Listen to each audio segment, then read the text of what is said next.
Halo pemirsa GPR TV dari Sabang sampai Merauke, dari Miangas hingga Pulau Rote.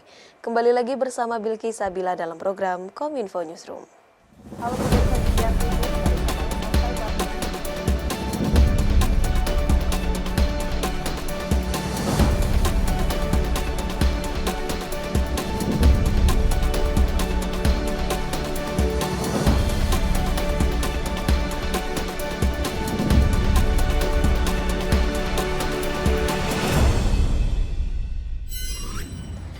Pemirsa, informasi pertama kami awali, Presiden Joko Widodo resmi meluncurkan holding dan program strategis BUMN Industri Pertahanan bernama Defense ID. Holding ini diharapkan mempercepat kemandirian industri pertahanan dan mampu memenuhi kebutuhan pokok pertahanan negara dalam menjaga kedaulatan NKRI. Presiden Joko Widodo meluncurkan holding dan program strategis BUMN Industri Pertahanan yang beranggotakan 5 perusahaan pelat merah di bidang industri pertahanan bernama Defense ID. Program ini diadakan guna mempercepat kemandirian industri pertahanan untuk bersiap memasuki era persaingan baru dan mampu untuk memenuhi kebutuhan pertahanan pokok untuk menjaga kedaulatan NKRI. Presiden menegaskan upaya mewujudkan kemandirian pertahanan tidak bisa dilakukan sendiri. Menurut Presiden, perlu pengembangan ekosistem agar industri pertahanan nasional di masa depan lebih maju dan berkelas. Karena itu saya mengapresiasi pembentukan holding BUMN Industri Pertahanan, Defense Industry, yang bernama Defense ID, yang sudah lama ini saya tunggu-tunggu dan saya kejar-kejar terus, agar BUMN industri pertahanan kita jauh lebih terkonsolidasi, ekosistemnya semakin kuat, mampu bersaing secara sehat dan menguntungkan. Lebih lanjut, Presiden menekankan peluncuran holdings dan program strategis BUMN Industri Pertahanan ini harus dijadikan sebuah lompatan untuk bertransformasi dalam membangun ekosistem industri pertahanan modern di masa depan. Presiden berharap agar Defense ID dapat masuk ke jajaran top 50 perusahaan pertahanan dunia, serta dapat meningkatkan tingkat komponen dalam negeri. Pemerintah telah menetapkan cuti bersama Lebaran tahun 2022. Namun bagi aparatur sipil negara yang melaksanakan tugas bersifat pelayanan publik, tetap melaksanakan tugasnya selama cuti bersama.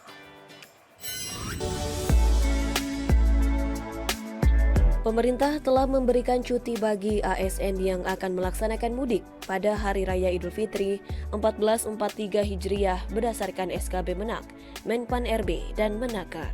Selain itu, ASN juga diperbolehkan mengajukan cuti pada saat sebelum atau sesudah periode Hari Libur Nasional pada 2 dan 3 Mei 2022 dan cuti bersama pada 29 April, 4 dan 5 Mei 2022. Hal ini dimaksudkan agar mengurangi dan membagi kepadatan arus mudik dan arus balik. Sementara itu, demi menjamin keberlangsungan penyelenggaraan pemerintahan dan kelancaran pelayanan publik, para pegawai yang akan melaksanakan perjalanan ke luar daerah baik mudik atau ke luar negeri untuk memperhatikan kebijakan dan peraturan mengenai pembatasan atau kriteria persyaratan serta protokol perjalanan yang telah ditetapkan oleh Satgas Penanganan COVID-19 maupun Kementerian Perhubungan dalam menerapkan prokes secara ketat. Aparatur sipil negara juga diminta untuk tidak menggunakan kendaraan dinas untuk mudik atau berlibur di luar perjalanan dinas. Berdasarkan SKB Menteri tersebut, 4 hari cuti bersama dan tidak ada pengaturan tanggal 30 April 2022. Sedangkan untuk tugas pelayanan yang tidak dapat dihindari, terutama untuk layanan langsung kepada masyarakat, baik tingkat pusat maupun daerah untuk kepentingan masyarakat luas, seperti unit kesehatan, pemadam kebakaran, perbankan, dan unit kerja lainnya tetap diminta untuk bertugas, namun mengatur penugasan pegawai sesuai dengan ketentuan perundang-undangan yang berlaku.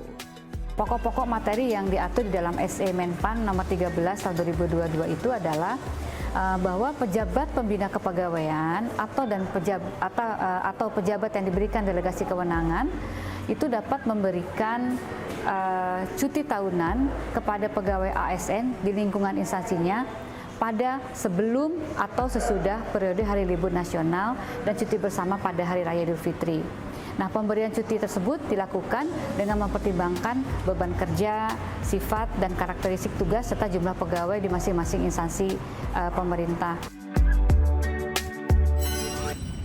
Sementara itu pemirsa, Kementerian Kesehatan menyiapkan fasilitas dan pos kesehatan pada momentum mudik Lebaran 2022. Hal itu guna mengantisipasi pemudik sakit atau membutuhkan pertolongan medis secara cepat dan memadai.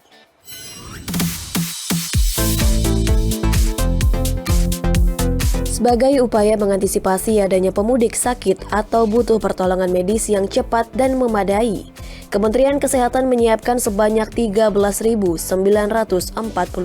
fasilitas kesehatan yang tersebar di seluruh Indonesia, terdiri dari 10.292 puskesmas, 3.034 rumah sakit, 251 public safety center, 51 kantor kesehatan pelabuhan, dan 340 pos kesehatan. Juru bicara vaksinasi COVID-19 Siti Nadia Tarmizi menuturkan, pos kesehatan itu dilengkapi dengan ambulans roda 2 dan roda 4 yang ditempatkan di berbagai rest area di jalan tol, pintu exit tol, jalur jalan raya non-tol, dan beberapa lokasi wisata. Dengan upaya mendekatkan akses fasilitas pelayanan kesehatan, masyarakat yang tentunya hendak melakukan perjalanan mudik ini diharapkan resiko kesehatan bisa diminimalisir selama perjalanan mudik agar mudik kita menjadi sehat, aman, dan nyaman. Sejalan dengan itu, Nadia mendorong pemudik untuk menyegerakan vaksinasi booster COVID-19. Sebab dengan mobilitas masyarakat yang tinggi, risiko penularan virus pun akan meningkat. Kami menghimbau terutama untuk para pengelola moda transportasi dan juga kita yang akan melakukan mudik dengan membawa kendaraan pribadi itu untuk memastikan para pengemudi ini sudah mendapatkan vaksinasi booster sesuai dengan jadwalnya. Jangan kemudian justru para pengemudi ini mendapatkan vaksinasi pada saat mudik dilakukan.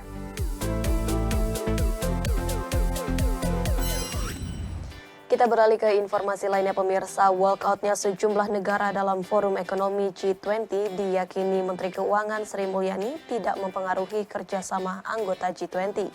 Walkoutnya Amerika, Inggris, dan Kanada disinyalir kehadiran delegasi Rusia dalam forum tersebut.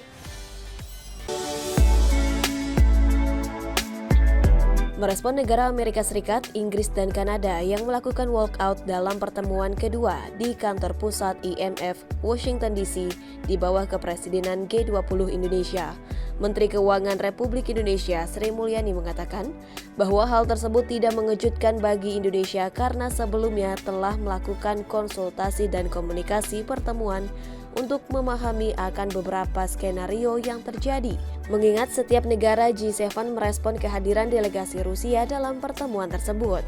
Sri Mulyani meyakinkan bahwa aksi walkout yang dilakukan tidak akan mengikis kerjasama serta peran forum G20 karena dalam hal tersebut, kehadiran Ukraina dan organisasi internasional dapat membuka pandangan seluruh anggota G20 mengenai resiko ekonomi global dan bagaimana resiko ini perlu ditangani. Well, G20 was established based on the sense of important responsibility and cooperation at that time to save the world from the global financial crisis that threatening the global economy into a depression.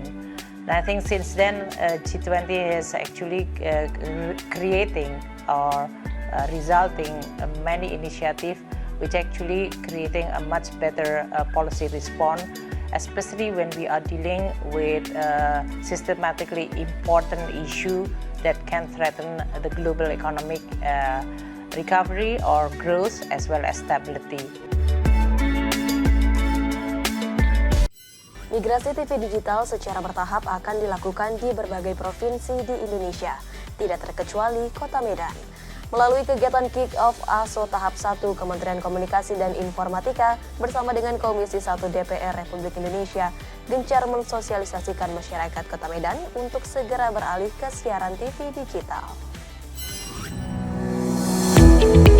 menindaklanjuti pelaksanaan penghentian siaran TV analog tahap pertama pada 30 April 2022 pukul 00 waktu Indonesia Barat, Medan menjadi salah satu daerah yang terkena penghentian analog switch off tahap pertama dengan terbagi ke dalam 8 kabupaten juga kota di Sumatera Utara. Melalui kegiatan kick-off analog switch off tahap pertama kali ini, Kemenkominfo bersama dengan mitra penting Komisi 1 DPR Republik Indonesia mengajak seluruh masyarakat Indonesia, terutama Medan, agar segera beralih ke siaran TV digital. Pada kesempatan kali ini, Usman Kansong selaku Direktur Jenderal IKP Kominfo menyampaikan bahwa kesuksesan program analog switch off ini sangat tergantung kepada peran seluruh multi-stakeholder, terutama dalam ketersediaan set-top box yang akan diberikan oleh penyelenggara multiplexing kepada rumah tangga miskin di seluruh Indonesia. Kami senantiasa menegaskan ya bahwa kesuksesan program analog switch off atau migrasi dari televisi analog ke televisi digital ini sangat tergantung kepada ya tentu saja multi stakeholder ya, pemerintah, dan juga yang tidak kalah pentingnya adalah peran lembaga penyelenggara MUX ya, atau lembaga penyiaran baik swasta maupun lembaga penyiaran publik seperti TVRI. Kenapa? Karena yang menyediakan set-top box ya, terutama untuk rakyat miskin, kita berikan set-top box secara gratis adalah lembaga penyiaran tersebut.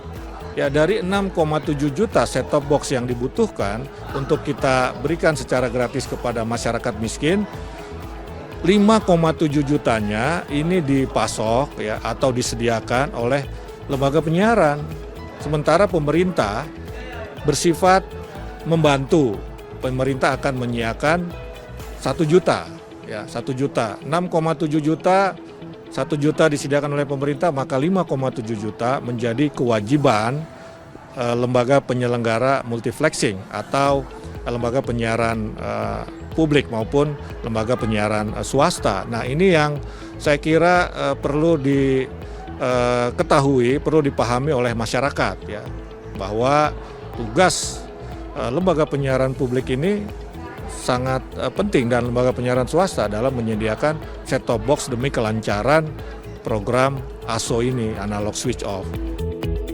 Mutia Fiada Hafid selaku Ketua Komisi 1 DPR Republik Indonesia menekankan bahwa DPR bersama Kemenkominfo bersinergi untuk mampu menciptakan transformasi digital di Indonesia tanpa membebani kepada masyarakat dengan memberikan set-top box gratis dari penyelenggara multiplexing. Jadi gini Kak, kami mengawasi kerja Kemkominfo dalam rangka bagaimana membawa perubahan dari analog ke digital ini supaya bisa berjalan dengan smooth, dengan lancar, sehingga masyarakat tidak terganggu, dan bahkan tentu yang diharapkan adalah dengan gegap gempita bersenang hati menyambut era digitalisasi penyiaran. Tentu yang perlu dipersiapkan selain infrastruktur adalah juga kelengkapan, misalnya masyarakat yang tidak mampu yang harus dibantu set-top box-nya, dan kita meminta pemerintah untuk menyiapkan itu. Dalam hal ini Kemkominfo ada anggaran khusus yang diberikan atau disetujui DPR untuk Kemkominfo untuk mendorong pengadaan set-top box. Kemudian juga Kemkominfo kita minta bekerja sama dengan para lembaga penyiaran swasta sebagai pemenuhan kewajiban mereka juga untuk memberikan set-top box kepada masyarakat yang tidak mampu. Nanti jika ada kekurangan, kita bicarakan lagi dalam rapat-rapat anggaran ya. Intinya bagaimana agar masyarakat bisa terlindungi hak-hak atas informasinya. Jangan sampai karena ada peralihan TV di rumahnya jadi tidak bisa mengakses informasi.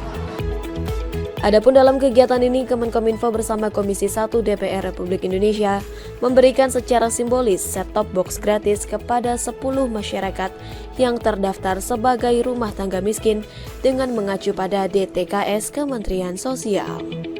Dedi Teregan selaku salah satu penerima set-top box gratis mengapresiasi kinerja pemerintah atas fasilitas yang disediakan yang mampu mendukung percepatan migrasi siaran TV digital di daerah Medan, Sumatera Utara.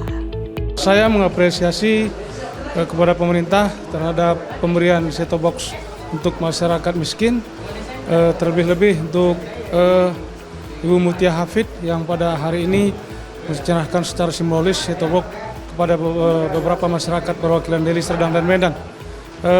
Untuk Itu kami mengucapkan terima kasih untuk Mutia Hafid dan dari utusan Kominfo. Kita masyarakat Provinsi Sumatera Utara khususnya, kita beralih ke TV digital pakai set-top box untuk siaran TV yang lebih bagus dan jernih. Horas, maju-maju.